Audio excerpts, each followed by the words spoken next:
visión completa y objetiva.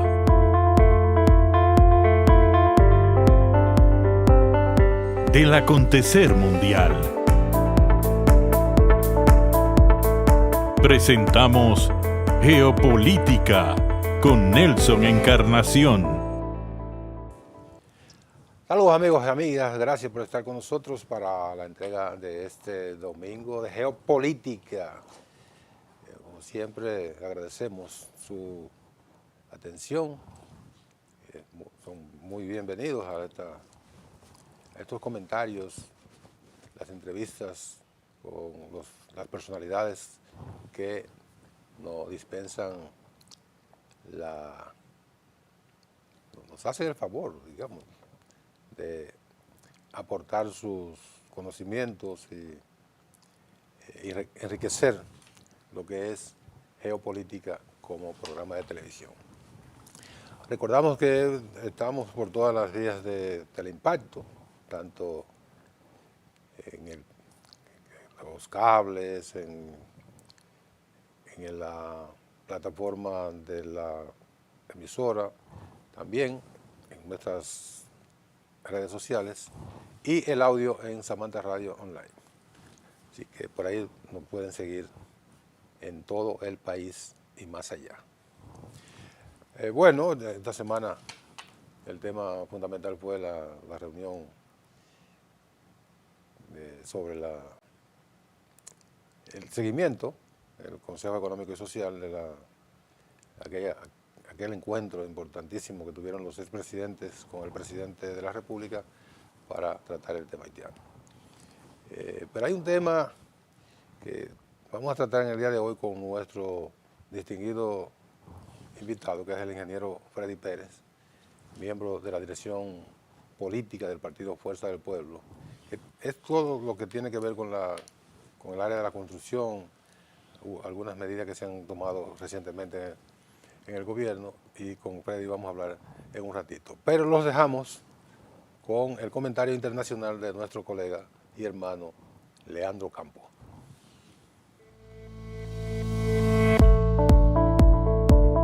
Geopolítica con Nelson Encarnación. En breve, volvemos.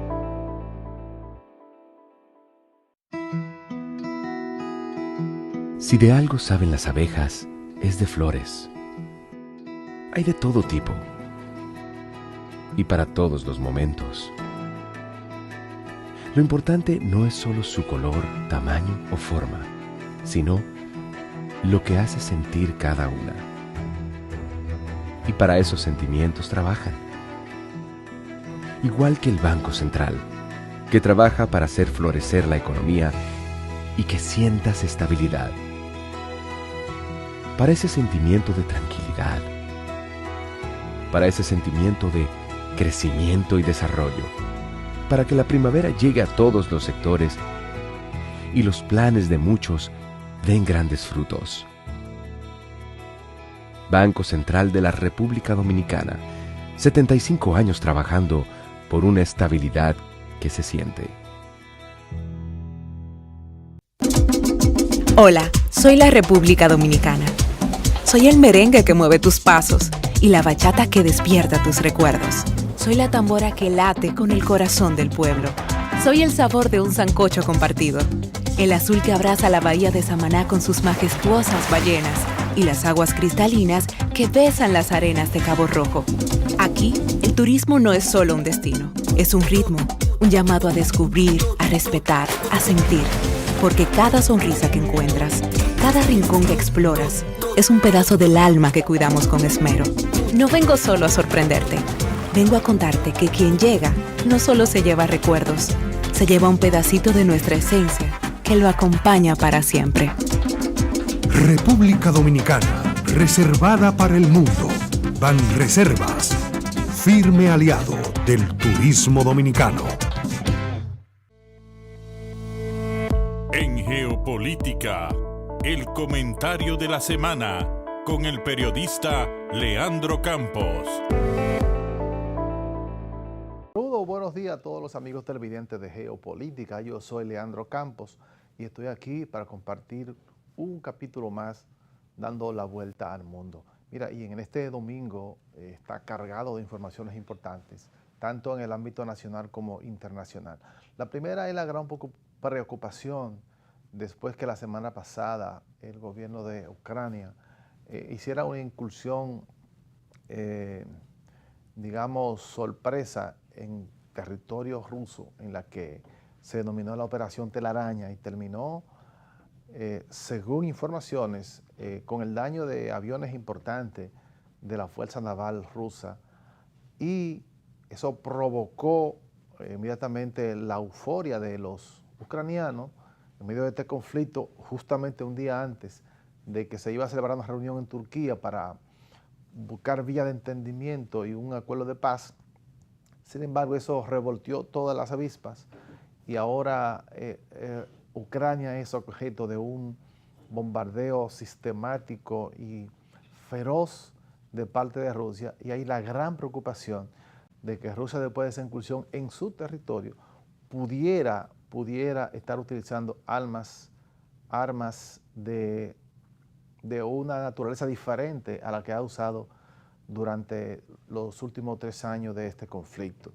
Y de verdad que si Rusia se abocaría a utilizar armas de mayor potencial, incluso de armas de destrucción masiva, armas nucleares, pudiera poner en conflicto en el mundo, más allá del territorio ucraniano, sino que afectaría a parte importante de Europa, y eso ya sería extremadamente grave para el mundo. Pero no está en manos nuestra, ni en manos ni de los latinos, ni de los europeos, ni en manos de los Estados Unidos, sino en manos de Rusia, de Vladimir Putin, esa posibilidad. Desde acá, solo lo que podemos hacer es ver un poco lo que está pasando y poder socializar con los amigos televidentes de Geopolítica sobre las posibilidades y la tendencia de esa agudización del conflicto de Rusia y Ucrania. De verdad que es altamente preocupante lo que pudiera pasar. Al día de hoy hay escalada preocupantes, escalofriantes en esa zona, y que podría desencadenar en un problema aún mayor, y definitivamente el mundo está en un proceso de preocupación con los conflictos que tanto afectan entre Ucrania y Rusia, y como el de Gaza, que sigue mucho más cruento, y el genocidio cometido por Israel sigue su agitado curso. Y yo creo que en estos días tendremos la necesidad de ver por lo menos para la disuasión, que las Naciones Unidas pueda tomar algunas resoluciones, que se pudieran juntar los países para buscar un punto de avenencia que pueda evitar sobre todo una escalada de carácter que sea que pudiera acercarse a un conflicto de carácter internacional, más allá de Rusia y Ucrania. Y eso debe ser una gran preocupación, porque la Organización del Atlántico Norte, que es los Estados Unidos y en alianza con Europa, siguen agitando, siguen promoviendo el conflicto, asusando a Ucrania, facilitándoles armas, y eso es altamente preocupante. Mira, en otro aspecto, y ya nos damos la vuelta y nos vamos a Norteamérica específicamente, Elon Musk, que es un reconocido empresario de la oligarquía tecnológica del mundo, como diría Biden, y uno de los hombres más ricos del mundo, fue uno de los principales propulsores de la candidatura de Donald Trump, que al final fue un gran contribuyente para que éste volviera a ser presidente, después de haber salido en el 2020 como presidente, 16-20 fue presidente, y después en el 2024 fue Joe Biden. Esa alianza entre Elon Musk, el destacado empresario, el dueño de Tesla y otras grandes empresas, terminó con Donald Trump, y este fin de semana terminaron echándose los trapitos al sol en un matrimonio roto que parecía una alianza de acero. De verdad que el mundo tiene que vivir escenarios que nos tienen que llevar a conclusiones importantes. Las cosas que Donald Trump y Elon Musk se dijeron públicamente, de verdad que son vergonzosas, pero mucho más A mí lo que me preocupa es que un imperio del carácter de los Estados Unidos, el debate de la opinión pública de ese país esté centrada en un elemento como el que pasó con Elon Musk y Donald Trump. De verdad que la banalidad de la política en los Estados Unidos ha tomado un ribete altamente preocupante, porque si los temas de Estado de un país de la influencia internacional como lo es Estados Unidos en el mundo, tiene que centrar el debate en cuestiones totalmente banales para los intereses de un Estado, de un imperio como lo es, debe ser preocupante no solo para el mundo, sino sobre todo para la clase política de los Estados Unidos. Porque ha caído en un derrotero, y yo lo decía mucho antes de que Donald Trump sea reelecto, fuera electo en el 2024, que los Estados Unidos iba a llorar la vuelta de Trump al poder. Y de manera definitiva, las acciones de este individuo son muy lejos de lo que ha sido el comportamiento de un estadista, de un presidente de los Estados Unidos que tiene una influencia determinante en el mundo. Su comportamiento dista mucho de un estadista, sino que él asume el poder con una cuestión muy particulares que de verdad, señores, preocupa el comportamiento de un presidente de un país como los Estados Unidos, y ahora con su conflicto, con su divorcio con Elon Musk, quien era su principal, digamos, casi vocero y actor fundamental en su gobierno, salió del gobierno, y ahora no solamente salió del gobierno, sino que entró en contradicciones públicas con Donald Trump, y las cosas que se dicen ahí, de pajarería hasta no modales muy santos, son vergonzosas. Yo creo que el debate de un país debe estar centrado en otras cosas.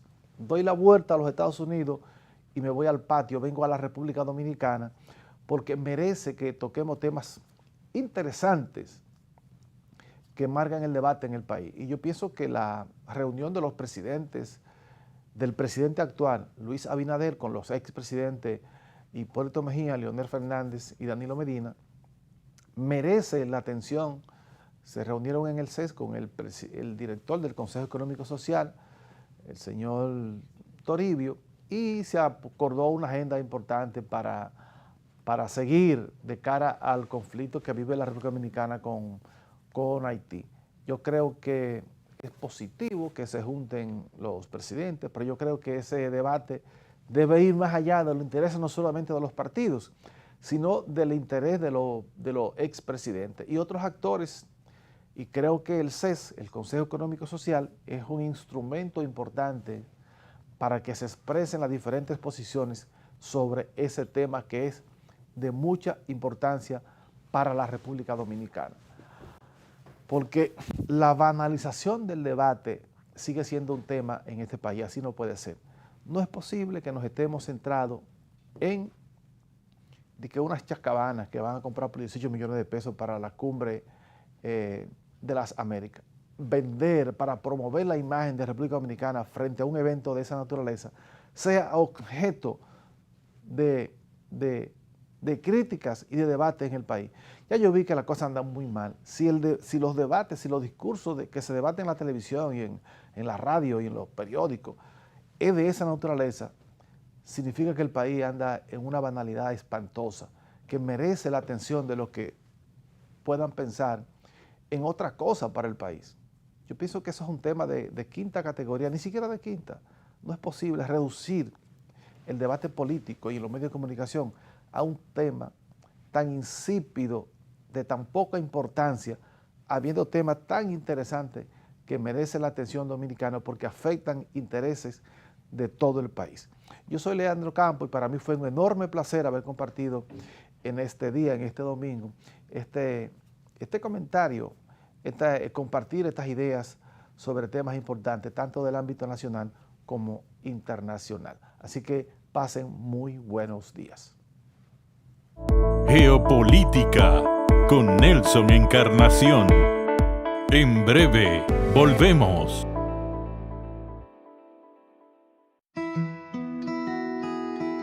Si de algo saben las abejas, es de flores. Hay de todo tipo y para todos los momentos. Lo importante no es solo su color, tamaño o forma, sino lo que hace sentir cada una. Y para esos sentimientos trabajan. Igual que el Banco Central, que trabaja para hacer florecer la economía y que sientas estabilidad. Para ese sentimiento de tranquilidad. Para ese sentimiento de crecimiento y desarrollo. Para que la primavera llegue a todos los sectores y los planes de muchos den grandes frutos. Banco Central de la República Dominicana, 75 años trabajando por una estabilidad que se siente.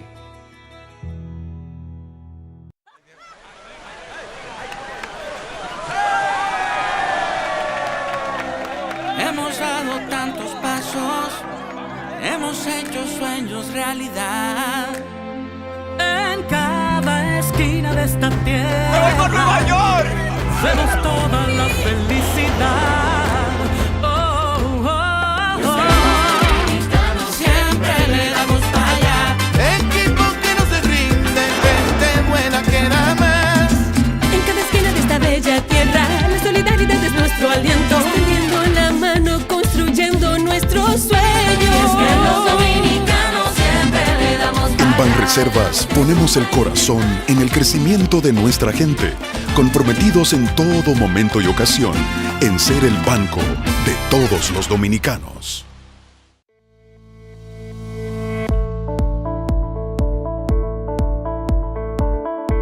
Estás viendo Geopolítica con Nelson Encarnación.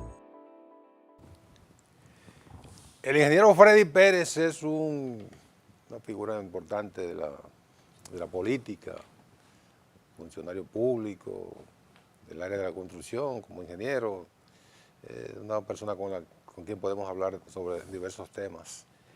Y le agradecemos mucho que haya atendido a nuestra invitación para conversar con nosotros hoy en Geopolítica. Buen día, ingeniero. Gracias por tu invitación, como siempre.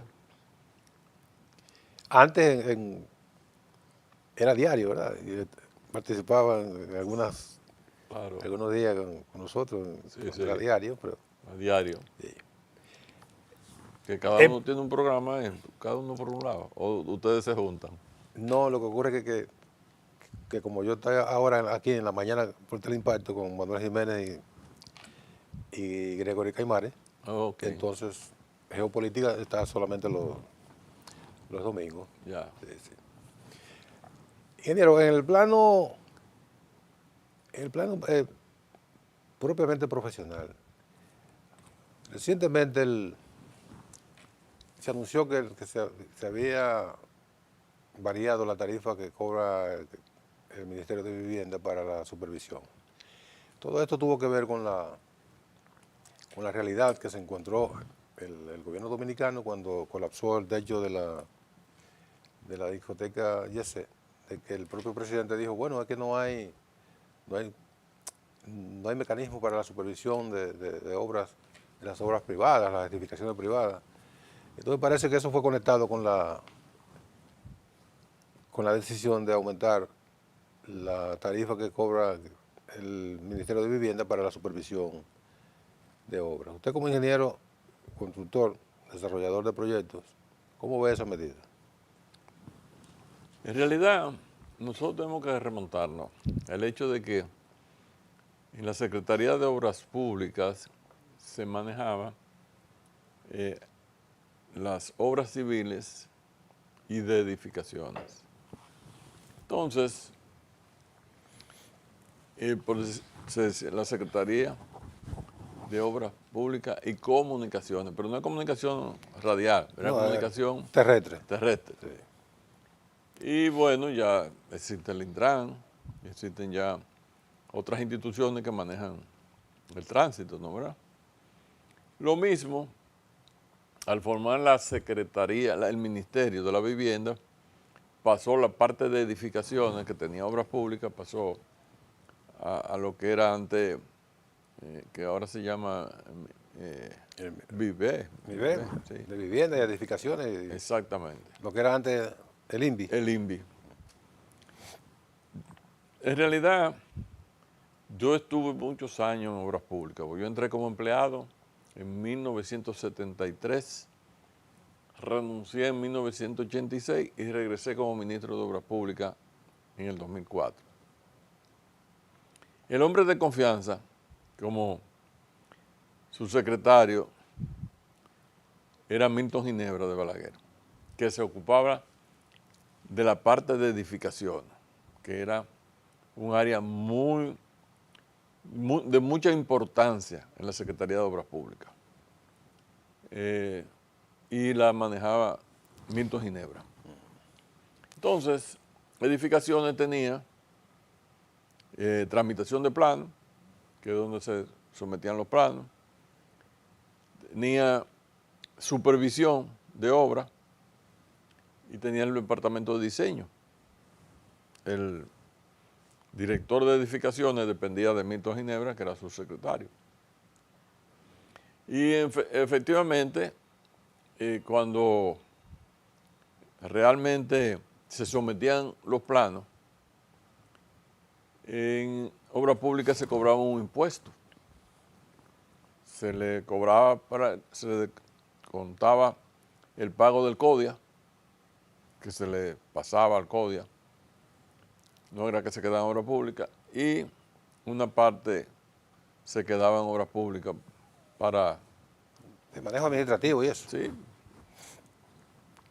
A mí me ha extrañado el hecho de que, porque es una responsabilidad del Estado, y la supervisión se daba. Entonces, cada obra pública y privada se manejaba por edificaciones. Y el departamento de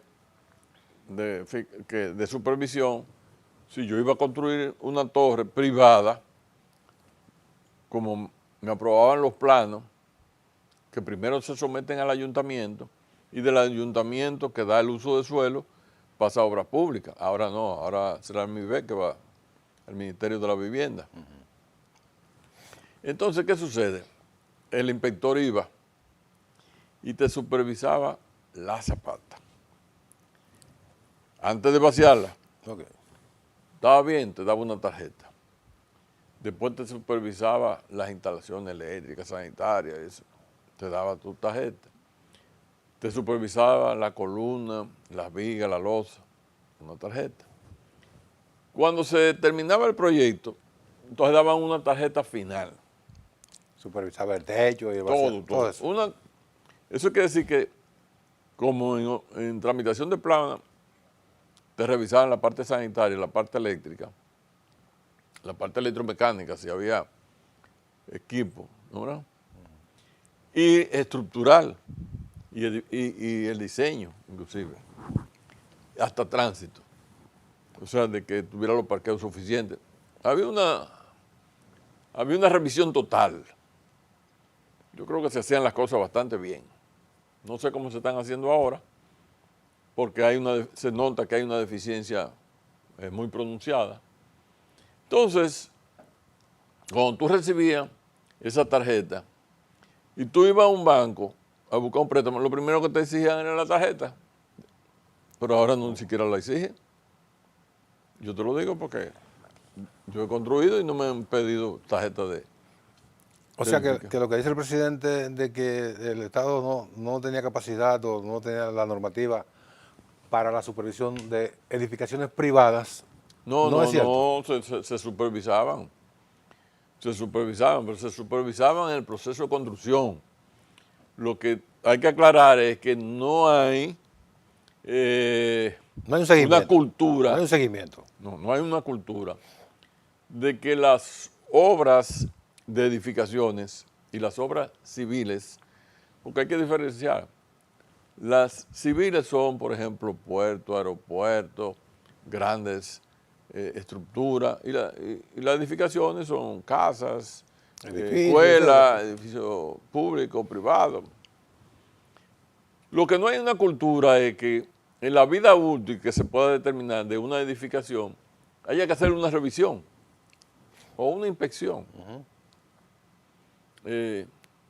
Eso implica de que pasaría lo que acaba de pasar no hace mucho en Miami, que un edificio frente a la playa, de buena primera se le fue a un lado, se cayó.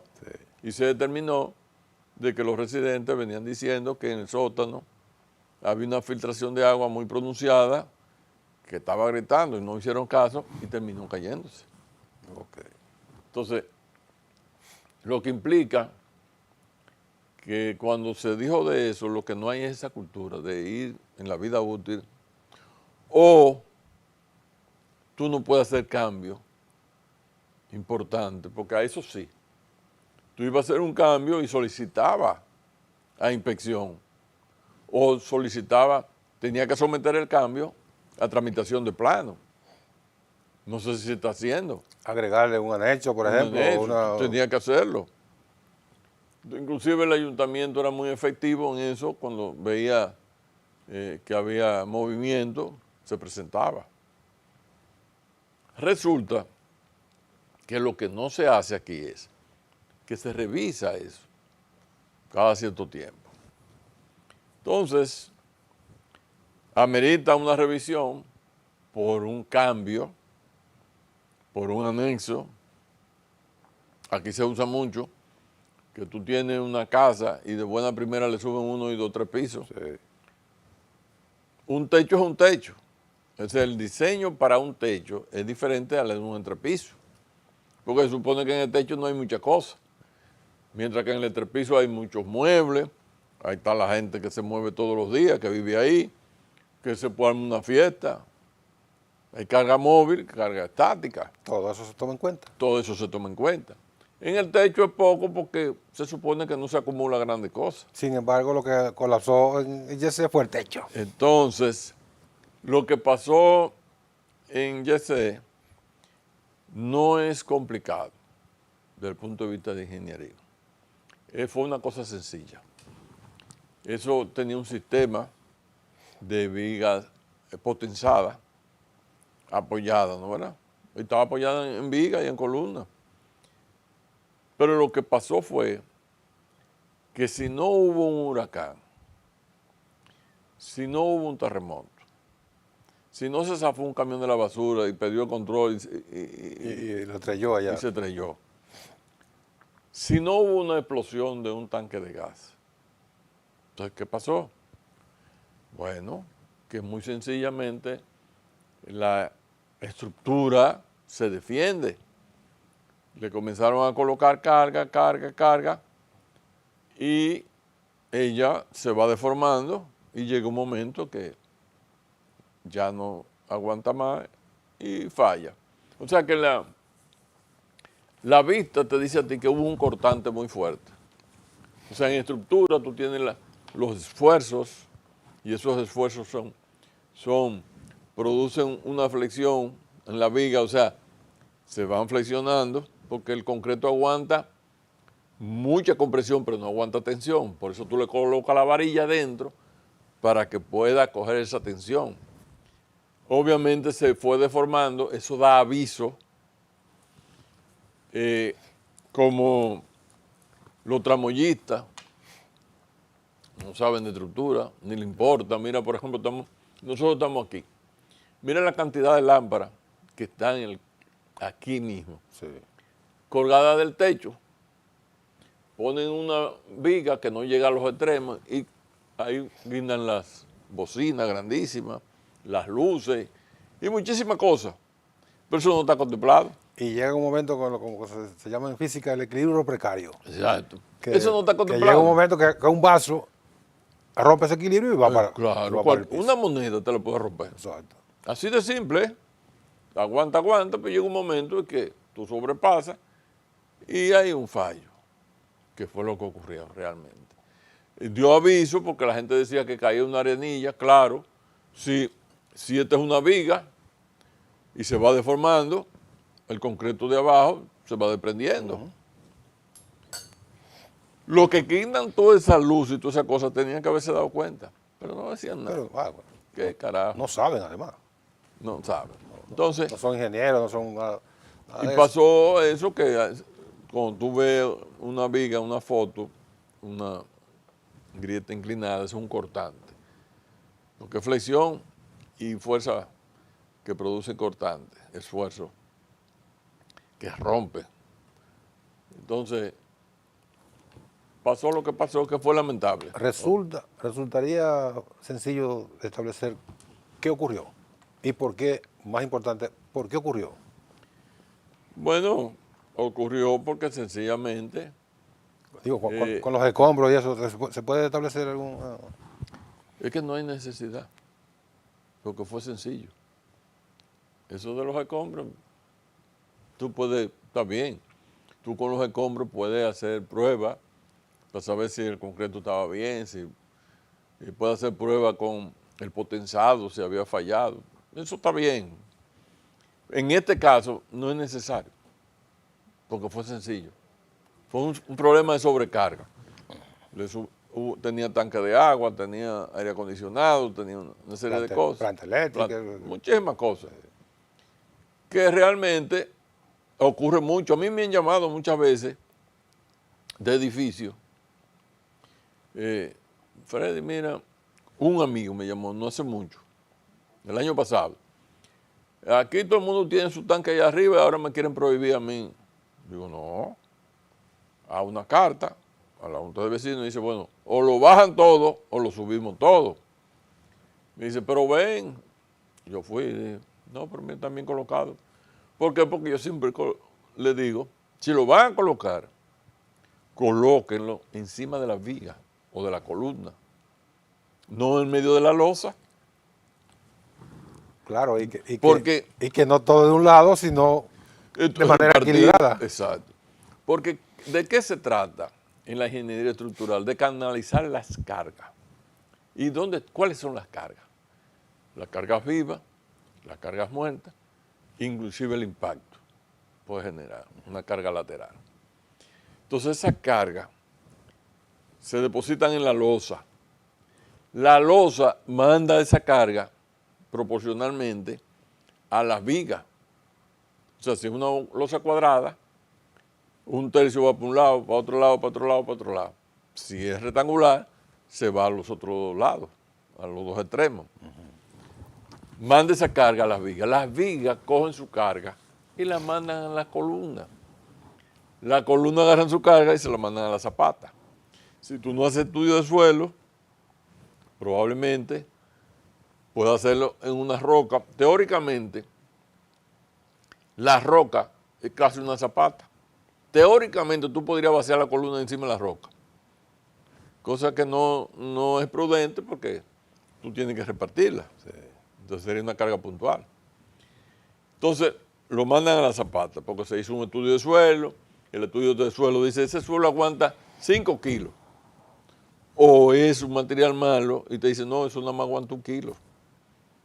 En la medida que te diga que aguanta 1 kilo o 5 kilos, la zapata es más grande. Para tú coger 1 kilo, tienes que distribuir esa carga, quiere decir que tu zapata va a ser más grande. Si tiene mucha resistencia, el suelo pues es menos el área de la zapata a cubrir. Es como el cuerpo humano porque todo es relativo. Nosotros podemos ser una persona delgada o podemos ser una persona gruesa. ¿Qué es lo que nosotros tenemos? Las piernas, los muslos, las piernas, las rodillas, pero para llegar a los pies. Pero usted puede ser... los pies, la zapata de nosotros son los pies. Usted puede ser una persona gruesa, pero usted no puede cargar 10 veces su peso. Exacto. Se va deformando. Te va deformando, pero también tus zapatas son los pies. Yeah. Por eso es que te dicen que cuando hay problemas de rodillas de los pies, es porque tú estás sobrecargando, tú pesas, normalmente tú has crecido con un peso de 150 libras, de buena primera sube a 200, tú vas a cargar como si tuviera un saco de arroz de 50 libras permanentemente. Entonces, es un equilibrio en todo. Y eso pasa en las estructuras. Tú la diseñas para una determinada carga muerta, porque hay carga viva. O sea, Nosotros estamos en un entrepiso, es que hay muchísimas cosas que se mueven. La carga muerta es lo que no se mueve. No, la misma losa es una carga muerta, porque tiene un espesor y tiene un área, tú lo calculas. Los muebles son carga viva, pues tú los mueves de aquí para allá. Y uno, si vive en un apartamento, en la noche duerme en la habitación, otra vez está en la sala. Está corriendo de la sala para la cocina, etc. El caso de los sismos, ¿no verdad? Una carga dinámica.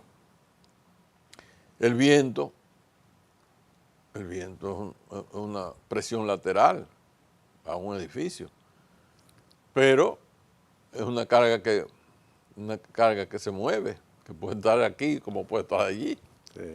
Entonces, todo eso lo toma en cuenta el ingeniero estructuralista, que para el caso de los sismos, bueno, hay países que tienen mucha experiencia y entonces tienen un espectro que es realmente de cómo han pasado los acontecimientos y los valores que ellos van determinando que uno debe usar para diseñar sísmicamente tu edificio. Por la experiencia, por ejemplo, en el caso de Estados Unidos está la falla de San Andrés, que ha habido sismos de una magnitud enorme, como en el caso de Japón. La gente se queja en estos momentos de decir que hacer una piscina en el techo es malo, y no es malo, al contrario. Lo que tienen que estar diseñados para coger esa carga. Claro. Pero ante un sismo, cuando el sismo mueve para allá, el agua mueve para acá. Es un freno natural el agua. Así. Por eso es que los japoneses a veces usan hasta una bola de acero guindada en el centro, como un péndulo. Eso es lo que se llama un freno natural ante un sismo. Entonces el estructuralista lo que busca siempre es diseñar un edificio de oficina o una casa o un edificio de apartamento, tal que si pasa un evento de esa naturaleza, la gente pueda salir y si mañana el edificio no sirve, pues, pero cumplió su cometido. Okay. Pero también los edificios son reparables, tú siempre podrás repararlo. Pero los estructuralistas diseñamos para preservar la vida primero y después lo material. Sí. Esta es una charla como si fuera una cátedra de la universidad. Acuérdate que yo duré muchos años dando claro, clases. Por eso. No dejo de ser eso. Sigue siendo profesor. Sigo siendo profesor, así es. Interesantísimo lo que acaba de señalar.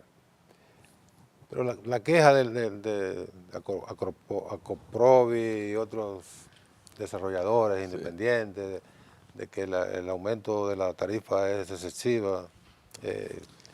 Yo no sé qué fue lo que aumentaron, pero se supone que se cobra cuando se someten los planos a revisión, se cobra un impuesto y ese impuesto es para esas cosas, ¿no? Para la supervisión, sí. Sí, Siguiendo en el área, antes de pasar a la política, pues Freddy es, además de profesional bueno de la ingeniería, también es dirigente político. Pero en el área de la ingeniería propiamente y la construcción, ¿qué ha pasado que ha bajado tan significativamente la inversión pública, la inversión de capital, en infraestructura, que incluso el Banco Central lo refirió recientemente, que había bajado a un 2%, y que era la más baja en los últimos 60 años? Sí. ¿Qué ha pasado? ¿Por qué se ha producido eso? Sabemos de entrada que es por falta de recursos, pero ¿cómo impacta eso ya en el sector total de la construcción? Porque el Estado es que pone la dinámica en todas las áreas de la economía. ¿Cómo impacta eso en el área de la construcción privada? Sí, miren, amigo televidente, realmente el mundo ha entrado en crisis en la historia económica, el mundo ha entrado en crisis y los organismos internacionales, ¿qué es lo que han recomendado? En ese momento lo que han recomendado es incentivar el gasto. o aquello de la ley de Keynes. Vamos a incentivar el gasto para que se cree un círculo virtuoso y la gente realmente gane dinero, porque lo va a invertir. Porque ¿qué es lo que hace la gente? Si tú tienes lo de vivir, te asusta si hay una crisis. Pero si te entra más dinero, sale a comprar ropa, o sale a comprar un carro, o sale a comprar cualquier cosa. Lo gastas realmente. Efectivamente, los gobiernos del PRD, en toda su historia, porque el verdadero PRD es este, no es el de Miguel. El PRD, los dirigentes importantes del PRD están en el PRM. Sí, un vaciado, Sí. de hecho. Así es. Los gobiernos del PRD siempre el gasto de capital siempre ha sido bajito. Lo podemos ver históricamente. Y aumentan enormemente los gastos corrientes. Pero enormemente. Se viven inventando proyectos y cosas y gastan aquí, gastan allá. Se va el dinero y no se ve nada. En infraestructura, poca inversión. Y lo muestra porque el año pasado el gasto de capital del gobierno, es decir, el gasto corriente fue de tal magnitud y el gasto de capital fue bajito. Eso implica que las obras abrieron el país entero de obras. Entonces, por eso que la gente dice que no se terminó, porque no se ha invertido el dinero que amerita. En los gobiernos del presidente Leonel Fernández, que es el gran constructor de este país, porque se dice que Balaguer fue un gran constructor, sí, es cierto, pero no a la magnitud de Leonel Fernández. La inversión del presidente Leonel Fernández de hacer esos túneles elevados, el metro, ¿sabes lo que hace un metro? Y las presas, Freddy, Las presas. Juan Balaguer hizo muchas presas, Sí. las fundamentales. La fundamental. Balaguer hizo presa, no hizo la Plaza de la Salud, pero en realidad era muy prudente y llevaba la cosa, porque gobernó muchos años. Sí. Balaguer gobernó, la primera fueron 12 y después 10, sí. Son 22 años. Hizo muchas cosas. Y después el presidente Leonel Fernández. Y después el licenciado Danilo Medina. Pero donde más se construyó fue en los gobiernos de Leonel Fernández, porque el gasto de capital era alto, 7, 6, 8, 10. En un momento de la historia fue un 9, un 10%, que solo China no superó. Entonces, se nota porque en los gobiernos del PRD no creen mucho en eso. Y por eso es que la gente dice que el PRD cuando llega no sabe gobernar. Porque la gente aspira a recibir cambios. Por ejemplo, cuando tú vas a una comunidad y en esa comunidad tú notas que no pintan la casa ni nada porque la calle no está asfaltada y el polvo. Desde que tú le asfaltas la calle, ya la gente se motiva y pinta su casa y la arregla. Y si tiene piso de tierra, le ponen su piso de cemento o se lo pone el gobierno. Se dinamiza la economía, pero se dinamiza la gente también. Entonces, lo que pasa... Se dignifica la gente también. Y se dignifica la gente. Y el obrero necesita ayuda social. Cuando está ganando dinero, tiene como pagar su compromiso. Y se dinamiza todo, porque es que la construcción va desde el que limpia, el que deja con la cubeta, hasta el que te vende las luces, la comida, la cocinera. Ponen un tantín de comida inmediatamente por ahí. Claro, eso es lo que se llama un círculo virtuoso. Sí. Entonces, necesitamos siempre en países como el nuestro esas cosas. Entonces, por eso que se dice que este gobierno no ha terminado ninguna obra importante. Y es verdad que no la ha terminado, pero es porque hay poca inversión.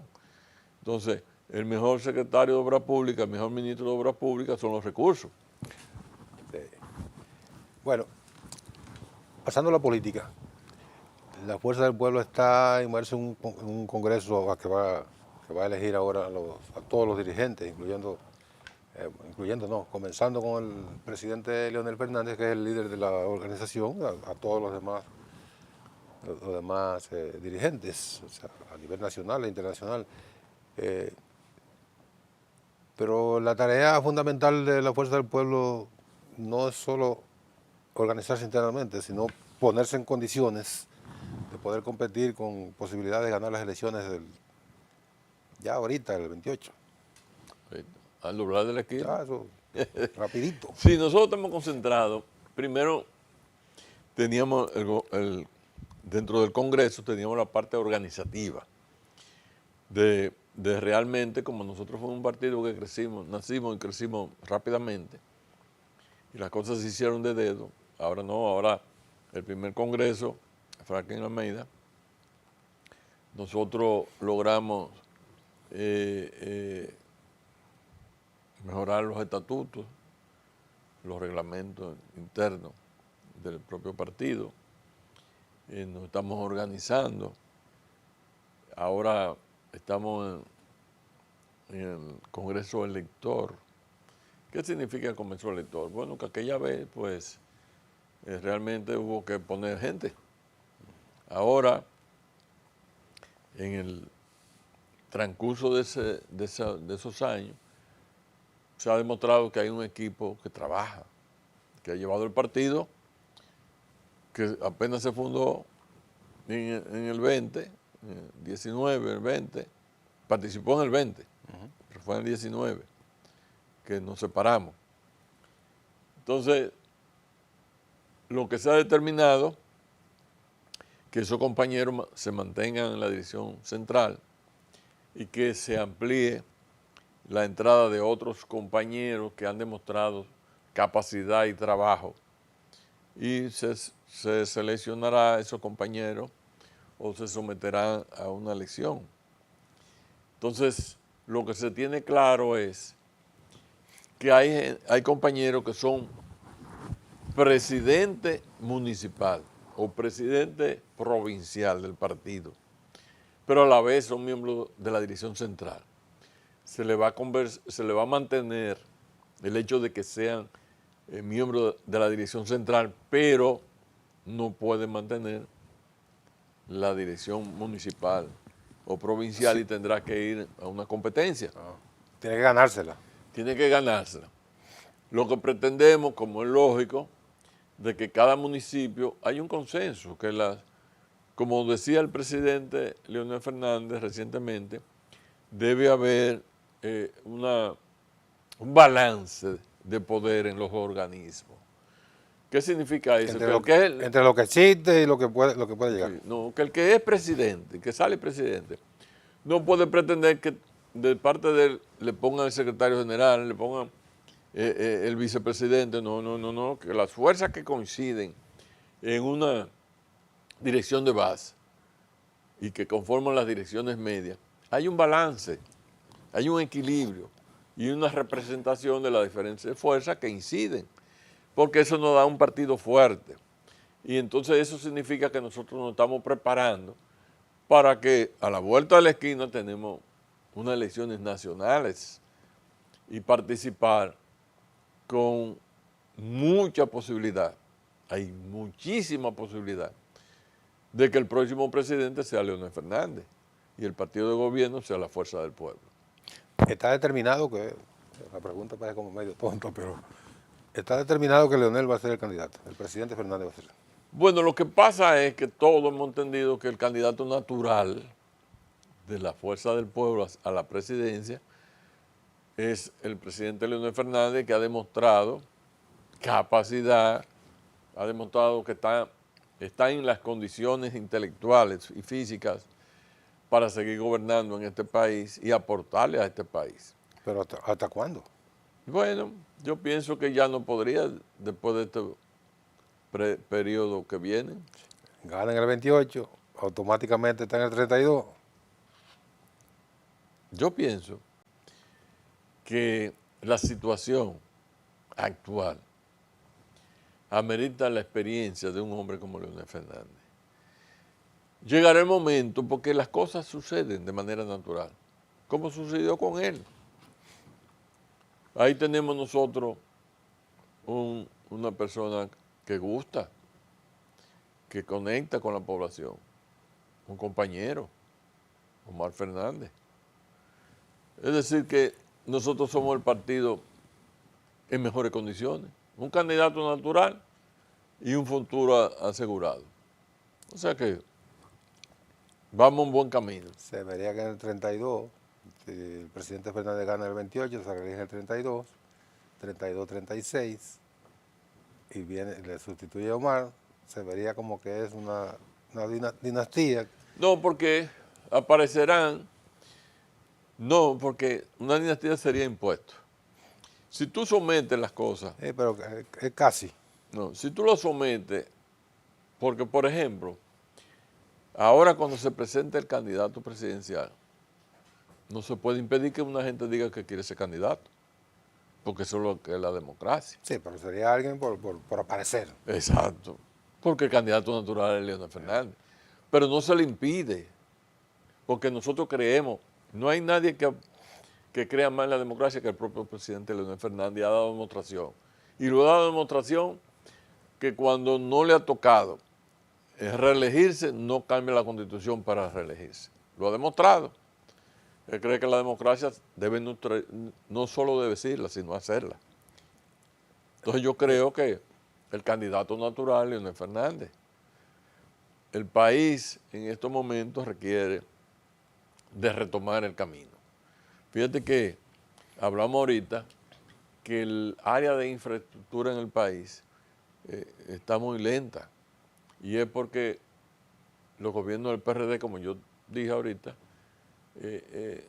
dice el pueblo que no saben gobernar, que son muy buenos en la oposición, pero cuando toman la silla no se siente, porque la gente llega un momento que quiere salir de ellos.